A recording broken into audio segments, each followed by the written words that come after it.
सुनिएगा बाबू, मनुष्य का जनन अंग में क्या है? सबसे पहले वृषण है, यह प्राथमिक जनन अंग अर्थात टेस्टिज है। इसमें शुक्राणुओं का निर्माण होता है। किसका निर्माण होता है? शुक्राणुओं का निर्माण होता है। शुक्राणुओं का निर्माण होता है तो ये प्राथमिक जनन अंग है या मुख्य जनन अंग है, हम आपको बता चुके हैं।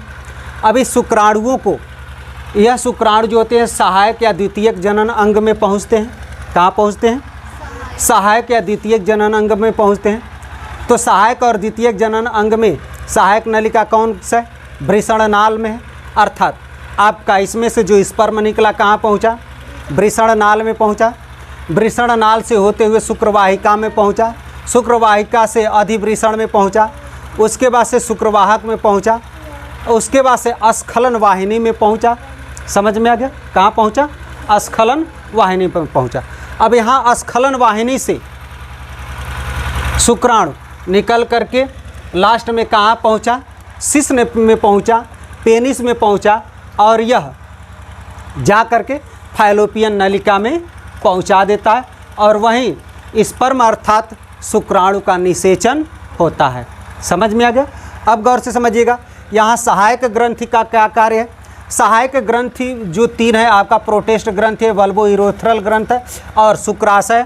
यहाँ से हार्मोन्स और कुछ रासायनिक पदार्थ स्रावित होते हैं जो वृषण से जो शुक्राणु निकलते हैं, स्पर्म निकलते हैं, उस स्पर्म को बनाने का कार्य अर्थात टेस्टिज में, वृषण में स्पर्म को बनाने का कार्य करते हैं। स्पर्म को लुब्रिकेटिव अर्थात तरल बनाने का कार्य करते हैं और स्पर्म को भोजन अर्थात फूड मटेरियल पहुंचाने का कार्य करते हैं।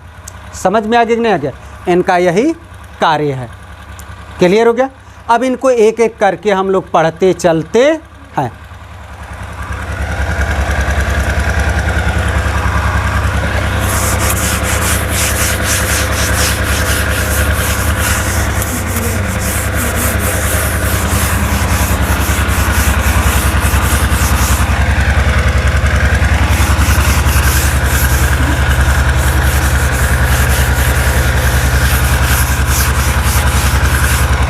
सबसे पहले बाबू हम लोग क्या पढ़ेंगे?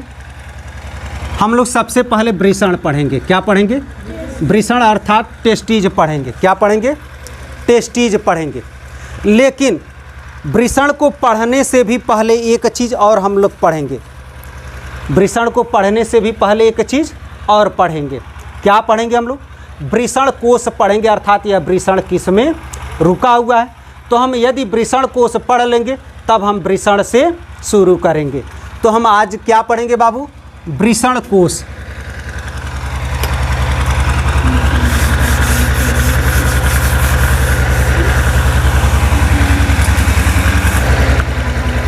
वृषण कोश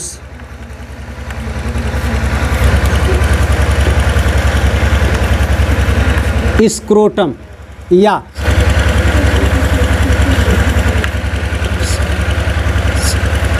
स्क्रोटल सैक, स्क्रोटम या स्क्रोटल सैक हमको पढ़ना है। अर्थात वृषण कोश पढ़ेंगे जिसमें वृषण रहता है। अब गौर से समझिएगा, यह वृषण कोश जो होता है बाबू ना, एक थैलीनुमा संरचना होती है। क्या होती है बाबू? एक थैलीनुमा संरचना होती है। थैलीनुमा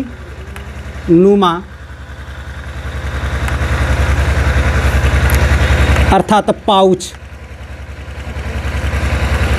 थैलीनुमा संरचना होती है। क्या होती है बाबू? एक थैलीनुमा संरचना होती है जिसमें वृषण अर्थात टेस्टिज पड़ा रहता है। गौर से देखिएगा, हम क्या बता रहे हैं? हम आपको ये बता रहे हैं कि वृषण कोश एक थैलीनुमा संरचना होती है। क्या होती है? थैलीनुमा संरचना होती है अर्थात पाउचनुमा संरचना होती है, जिसका विकास अर्थात इस थैलीनुमा संरचना का विकास जो होता है पश्च उदरावरण के भित्ति से होती है। किससे होती है? पश्च उदरावरण के, पश्च उदरावरण अर्थात पोस्टेरियर पेरिटोनियम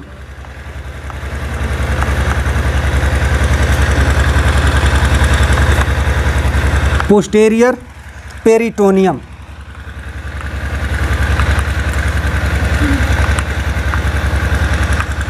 पोस्टेरियर पेरिटोनियम की भित्ति से होती है। किससे होती बाबू? की भित्ति से होती है। की भित्ति मतलब वाल। किससे होती है? पोस्टेरियर उदरावरण के भित्ति से होती है। एक बार इस शब्द को क्लियर कर ले। कह रहा है कि ये जो वृषण है, वृषण थैलीनुमा संरचना होती है जिसका विकास जो होता है पश्च उदरावरण के, ठीक ना, पोस्टेरियर पेरिटोनियम से होती है। अब गौर से समझिएगा, उदर का मतलब ये हमारी नाभि, आप लोग देखते हो नाभि के नीचे का ये जो भाग होता है यही आपका उदर कहलाता है। क्या कहलाता है?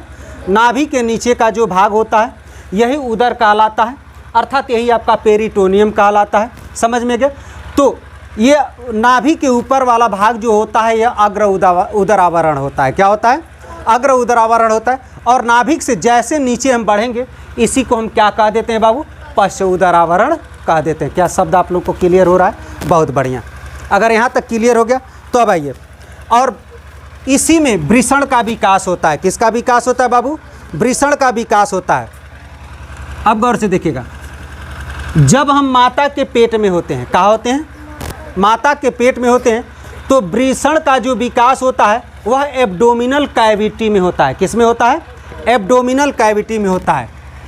वृषण का विकास, वृषण का विकास एब्डोमिनल कैविटी में किस में होता है?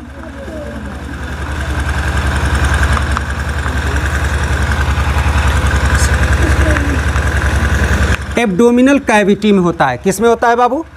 एब्डोमिनल कैविटी में होता है। एब्डोमिनल कैविटी का मतलब ये आपका उदर है, इसी उदर के अंदर जो होता है वृषण का विकास अर्थात टेस्टिस का विकास होना शुरू होता है। देखिएगा, टेस्टिस जो होता है अंदर विकास करता है, उदर में विकास करता है, लेकिन 7 मंथ खत्म होता है। कौन सा मंथ खत्म होता है? 7 मंथ खत्म होता है। वह 7 मंथ के बाद एब्डोमिनल कैविटी से बाहर आना शुरू हो जाता है और वह इंग्विनाल कैनाल के माध्यम से बाहर आना शुरू होता है। किस कैनाल के माध्यम से? इंग्विनाल कैनाल के माध्यम से वह बाहर आना शुरू होता है। जो बच्चा पैदा होता है तो 2 गोली के रूप में लटका हुआ दिखाई देता है, वही आपका टेस्टिज कहलाता है। और वह टेस्टिज जिसमें रहता है उसी को हम वृषण कोश अर्थात स्क्रोटम कहते हैं। क्या आप लोग को यहाँ तक क्लियर हुआ? चलिए फिर आगे लिखते हैं। क्या लिखते हैं बाबू? वृषण का विकास एब्डोमिनल कैविटी में होता है, लेकिन 7 मंथ बाद। क्या बाबू? लेकिन 7 मंथ बाद, 7 मंथ बाद। कब बाबू? 7 मंथ बाद इंग्विनल कैनाल के द्वारा। अभी अभी बताएं किसके द्वारा बाबू? इंग्विनल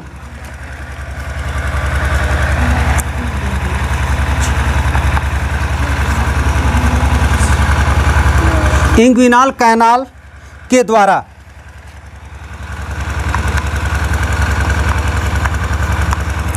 एब्डोमिनल कैविटी से क्या होता है बाबू? बाहर आ जाता है। कहाँ जाता है? एब्डोमिनल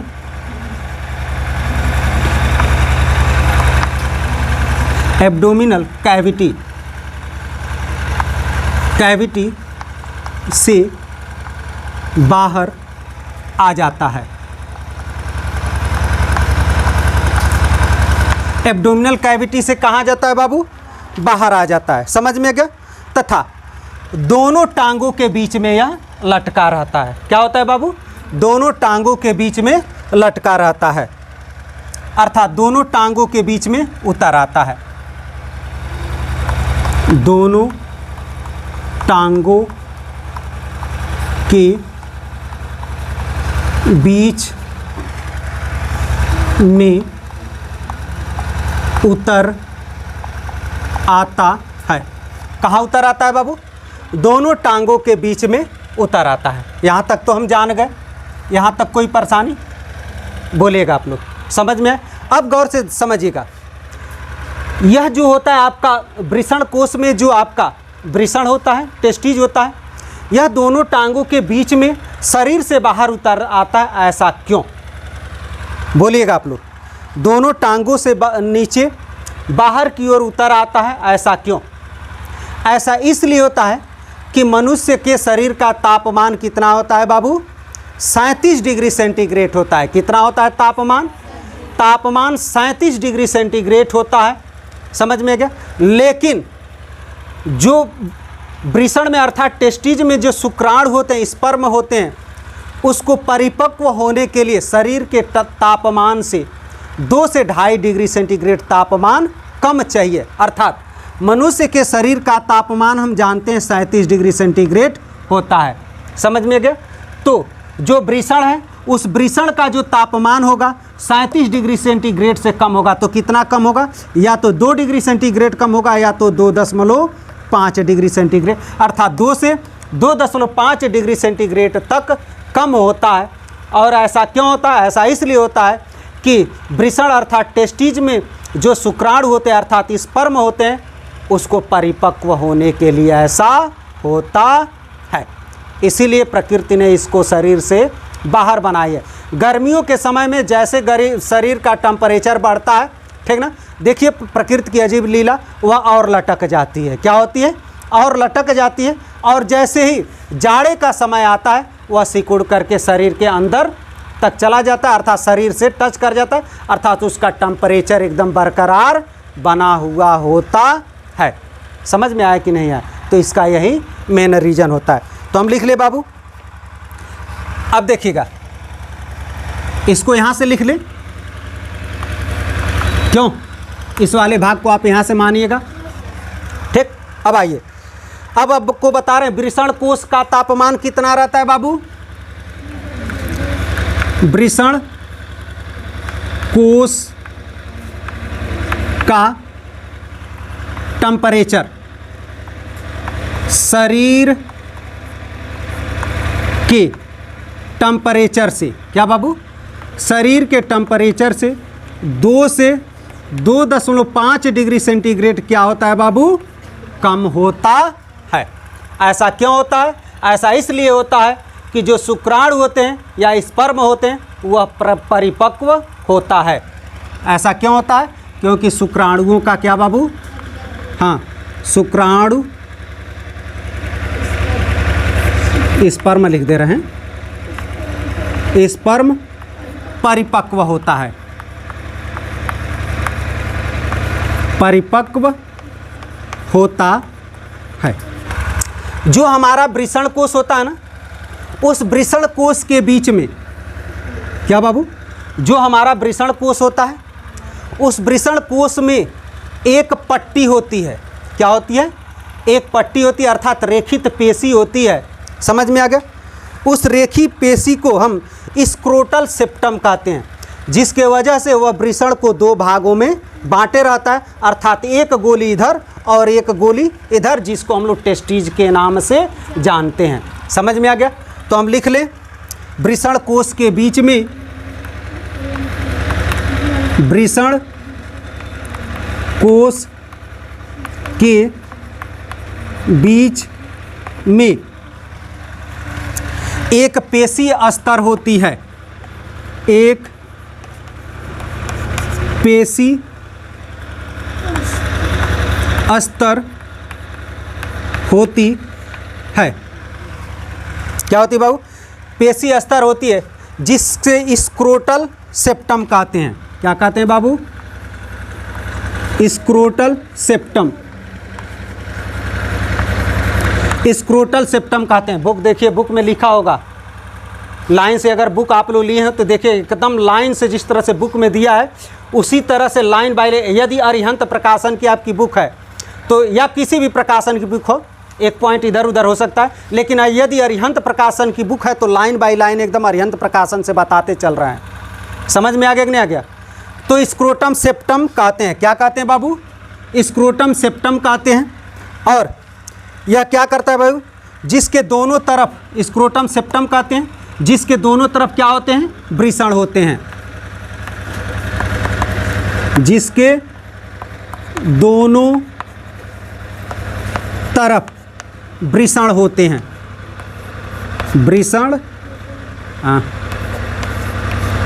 वृषण होता है। अब गौर से देखिएगा, जो वृषण कोश होता है ना, वह 3 स्तरों का होता है। वृषण कोश कितने स्तरों का होता है? 3 स्तर का होता है। पहला जो सबसे बाहरी स्तर है उसको रोम युक्त त्वचा कहते हैं। क्या कहते हैं बाबू? रोम युक्त त्वचा कहते हैं, अर्थात इसी पर बाल पाया जाता है। क्या पाया जाता है बाबू? इसी पर बाल पाया जाता है, अर्थात अंग्रेजी में इसको हेयरी स्किन कहते हैं। हेयरी स्किन कहते हैं। समझ में आ गया? दूसरे यानी इसके नीचे के स्तर को, जो दूसरा स्तर होता है, अर्थात इसको मध्य स्तर कह लीजिए या बीच वाला स्तर कह लीजिए, मध्य स्तर को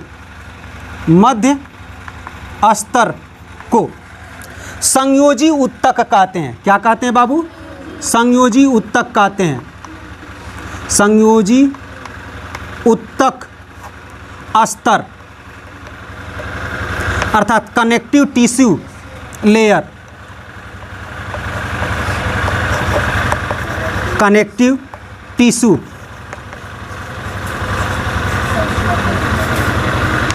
कनेक्टिव टिश्यू लेयर कहते हैं।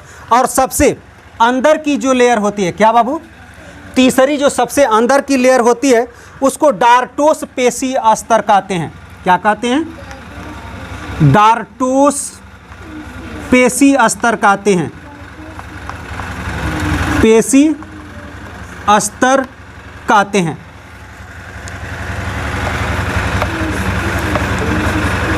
डार्टोस मस्किल लेयर,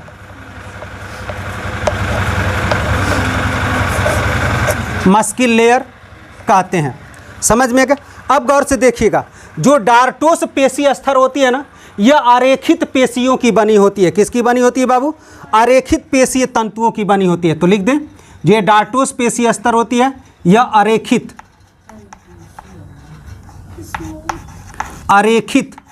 पेशी स्तर, अर्थात अंग्रेजी में smooth muscle layer, smooth muscle layer की बनी होती है। किसकी बनी होती है बाबू? इस स्मूथ मस्किल लेयर की बनी होती है। कोई परेशानी आप लोगों को? बोलेगा। अब गौर से समझिएगा, लास्ट पॉइंट, वृषण कोश। वृषण कोश उदर गुहा से, उदर गुहा की अंग्रेजी एब्डोमिनल कैविटी। लिख दें, ABDOMINAL,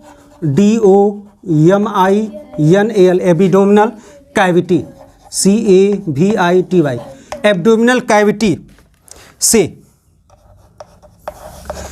वृषण नाल। क्या बाबू? वृषण नाल। वृषण नाल की अंग्रेजी अभी अभी लिखे हैं, इंग्विनाल कैनाल, इंग्विनाल कैनाल की सहायता से क्या होती है बाबू? लटकी रहती है, या इंग्विनाल कैनाल द्वारा लटकी रहती है, लटकी रहती है। क्या आप लोग को क्लियर हो रहा है? एक चीज़ और ध्यान दीजिएगा, थोड़ा इसको हम लोग फोटो बना करके इसको जान लें। गौर से देखिएगा, यही हम फोटो बना दे रहे हैं।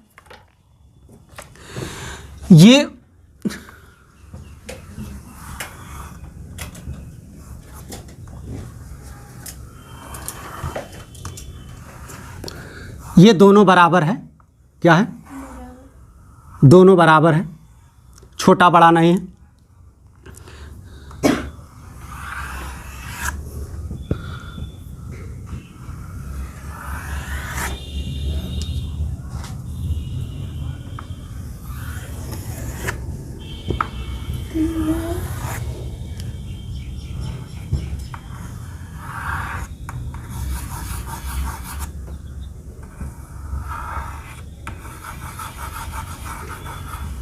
देखिएगा, यही आपका वृषण कोश है। क्या है बाबू? वृषण कोश है अर्थात स्क्रोटम है। तो इसके सबसे बाहरी दीवार, आपका सबसे बाहरी दीवार यही है। इस बाहरी दीवार का नाम क्या है बाबू? अभी अभी लिखे हैं यहाँ, बोलेगा क्या है बाबू? हेयरी स्किन है। क्या नाम है इसका? हेयरी स्किन है। हेयरी स्किन है। अच्छा, मध्य वाली दीवार को हम क्या कहे हैं बाबू? बोलिएगा कनेक्टिव टिश्यू कहे हैं। क्या कहे हैं? Connective tissue. और अंदर वाली दीवार को हम क्या कहे हैं बाबू? बोलिएगा डार्टस मस्किल कहे हैं। डार्टस मस्किल लेयर का है। समझ में? अच्छा, अब देखिएगा, अब इन दोनों को जो बांट रहा है, जो भाग बांट रहा है, जो लेयर बांट रहा है, उस लेयर को हम किस नाम से बताएं बाबू? बोलेगा स्क्रोटल सेप्टम के नाम से जानते। क्यों बाबू? वृषण कोश के बीच में देखिए यही तो है, जिसके वजह से देखिए एक वृषण आपका इधर है और एक वृषण यह है। तो इसको हम क्या कह देते हैं बाबू? स्क्रोटल सेप्टम कह देते हैं। क्या कह देते हैं?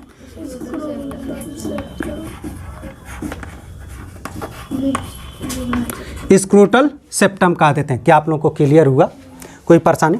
एक बार और समझाते हैं फिर देखते हैं हम वृषण। अच्छा, इसका तो नाम हम लिखबे नहीं किए, इसका क्या नाम हो जाएगा बाबू? इन दोनों का यही आपका वृषण है। क्या है?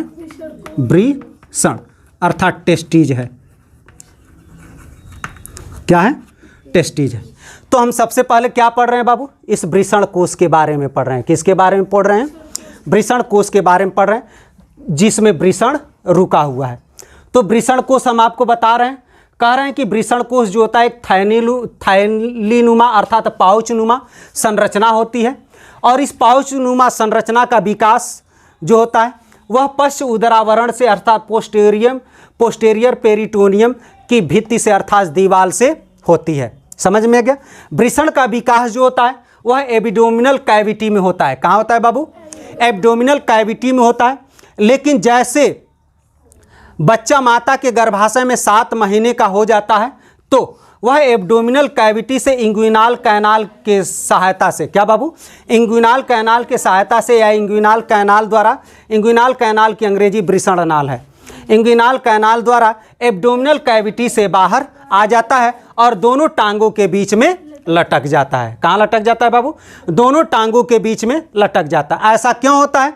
ऐसा इसलिए होता है कि हमारे शरीर का टेम्परेचर जो होता है वह 37 डिग्री सेंटीग्रेड होता है और यह जो आपका वृषण होता है अर्थात टेस्टीज होता है, इसका टेम्परेचर जो होता है शरीर के टेम्परेचर से 2 से 2.5 डिग्री सेंटीग्रेड कम होता है। इसलिए कम होता है ताकि उसमें स्पर्म जो शुक्राणु होते हैं वह पूरी तरह से परिपक्व हो सके। समझ में आ गया? तो देखिए यही चीज़ लिखा है, वृषण कोश का टेम्परेचर शरीर के टेम्परेचर से 2 से 2.5 डिग्री सेंटीग्रेड कम होता है। ऐसा क्यों होता है? इसलिए होता है कि स्पर्म परिपक्व होता है। समझ में आ गया? अगले पॉइंट में हम आप लोगों को बताए हैं इसके बारे में। किसके बारे में बताएं बाबू? इस लाइन के बारे में बताए हैं। देखिएगा, हम लिखे हैं वृषण कोश के बीच एक पेशी स्तर होती है। यही तो आपका पेशी स्तर है। इस पेशी स्तर को स्क्रोटल, क्या बाबू? स्क्रोटल सेप्टम कहते हैं। क्या कहते हैं? स्क्रोटल सेप्टम कहते हैं, जिसके दोनों तरफ वृषण होता है। देखिए, एक वृषण यह और एक वृषण यह है कि नहीं है? दोनों तरफ वृषण होता है। क्लियर हो गया? अब गौर से देखिएगा, और यह वृषण 3 स्तरों का बना होता है। कितने स्तरों का बना होता है? 3 स्तरों का बना होता है। देखिएगा, 1 स्तर, 2 स्तर, 3 स्तर। बाहरी स्तर को हेयरी स्किन कहते हैं, अंदर वाली स्तर को कनेक्टिव टिश्यू कहते हैं, और जो सबसे अंदर वाली है उसको डार्टस मस्किल कहते हैं।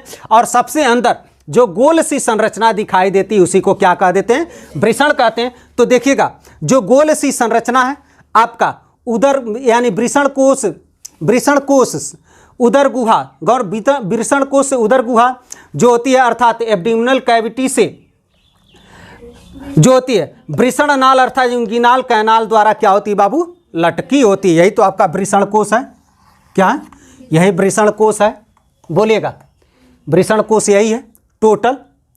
क्यों? यह आपका वृषण है और यह क्या आपका है? वृषण कोश है। तो ये चीज बता रहे, वृषण कोश उदर गुहा से, किससे बाबू? उदर गुहा से, अर्थात इससे इंग्विनाल कैनाल द्वारा, किसका नली द्वारा? इंग्विनाल नली द्वारा, अर्थात वृषण नली द्वारा क्या होती बाबू, लटकी रहती है। बोलिएगा आप लोगों को यहाँ तक क्लियर हुआ कि नहीं हुआ? क्लियर हुआ? कोई परेशानी हो तो बोलिए, एक आध बार और बता दें। समझ में आया है? कोई परेशानी? देखो बाबू, जितना आसान समझते उतना आसान है नहीं।